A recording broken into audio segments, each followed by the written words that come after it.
So in one of my rental properties, I have several screens that are just tired, worn out, and holes in them. What I'm going to show you today with just a couple minutes and about $10, how you can repair these screens and get them back to new. Pretty simple. We'll start off with one of the screens just lying on the floor. Okay, so in addition to getting some new fiberglass screen, you might need some new spline as well. Now I'm trying to reuse, and I will reuse in this video, the spline, but depending on how old your spline is, it might be brittle and you would need to get some new spline to make sure you can secure the screen into the channel here. So there are actually a few different types, believe it or not. In residential, the most common is a 0.125 inch. There's also a 0.14 and then a 0.16 over here. So it can be hard without having some of your current spline to compare to know if you need the 0.125, the 0.14, or 0.16. Like you literally might be in Home Depot or Lowe's right now trying to figure that out. And if that's the case and you don't have some of your old spline to compare it to, there are packs like this that come with all three, and I would just recommend to get that pack so you can go home and knock out the project. So take your time when removing the spline, especially if you're wanting to reuse it. This one you can see is all one piece. Yours might have separate sections for each side.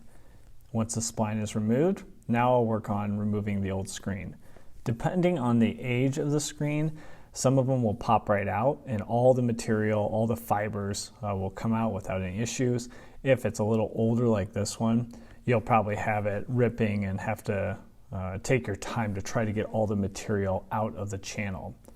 If you can't get it all out in one go, go back through with a flathead screwdriver and remove any of the extra fibers before we start putting in the new screen and spline.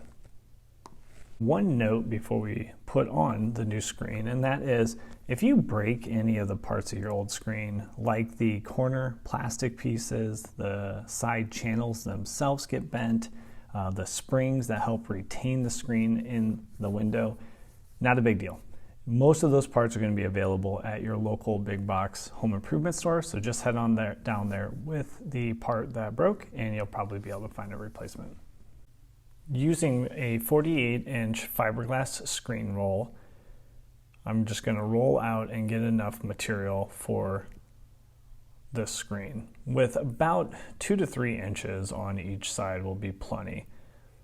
Fiberglass screen cuts really easy, so you just need a sharp razor blade and then you can easily cut it to size.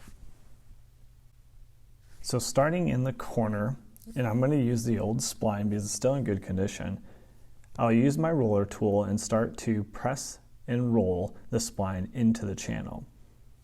If you don't have one of these tools, you don't really even know what the heck this thing is, I'll put a link in the description to this exact tool that I'm using. They're real cheap. They're like $3 to $5 and worth every penny because they make these jobs so much easier.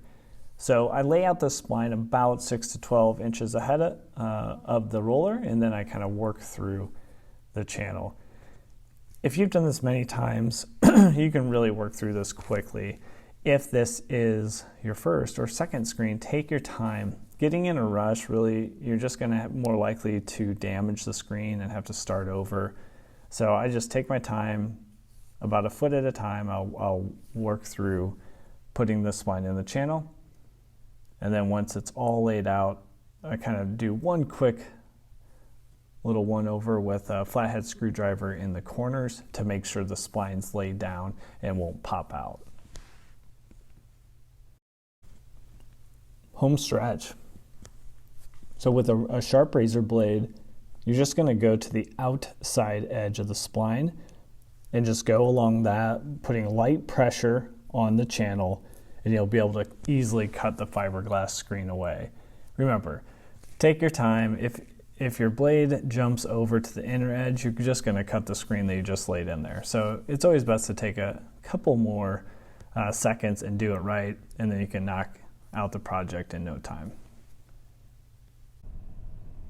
Hopefully now you see how easy it is to repair a window screen. So you can replace any of those screens that have holes in them or just damage worn out over time with just a couple minutes and $5 to $10 per screen, or even really less. If you like these sort of videos, don't forget to subscribe to our channel. We have quite the library building up and keep new videos coming out on a weekly basis. So we will see you on the next video.